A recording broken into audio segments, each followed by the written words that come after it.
হঠাৎ করে বালির মধ্যে এমন ছোট, ছোট সুন্দর পাথরগুলা আমার চোখে পড়ছে। পাথরগুলো একদম ছোট ছিল আর সাদা ছিল। তো এগুলো আমি কুড়ায় নিছি।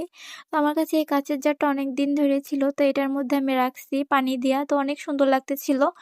তো পরে ভাবলাম এটা খালি রাইখা দিব, তাহলে তো ভাল লাগবে না। তো কিছু মানি প্লান্টের লতা রাখলে অনেক সুন্দর লাগবে। তো আমি চলে আসছি মানি প্লান্টের লতা নিতে। এখানে অনেক সুন্দর, সুন্দর লতা ছিল। তো তার মধ্যে থেকে আমি বাইচা অনেকগুলো লতা নিয়ে নিচ্ছি। তো আসার পথে আবার এই গাছের সাথে এই লতাটা দেখে অনেক বেশি ভালো লাগছে। তো এই লতাটাও নিয়ে নিচ্ছি। তো আমি এগুলা নিয়ে বাসায় যাইতেছি। বাসায় আসার পর লতাগুলো অনেক বড় ছিল, তো আমি ছোট করে নিতেছিলাম। বেশি ছোট করি নাই। অনেক সুন্দর লতা ছিল, এজন্য মায়া লাগতেছিল। তো এগুলাই ছোট কইরা আরকি অনেকগুলা লতা হইছে। তো এগুলো আমি কাঁচের জারটার মধ্যে রাখছি। তো অনেক সুন্দর লাগতেছিল পাথরের সাথে।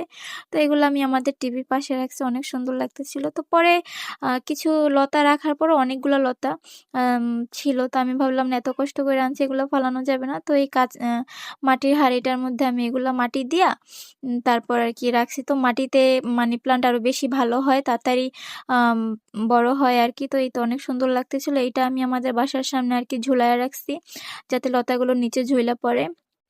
তো কয়দিন পরে আবার দেখাবো যে আসলে গাছগুলো কেমন হইছে। তো আজকের মতো এই পর্যন্তই। আল্লাহ হাফেজ।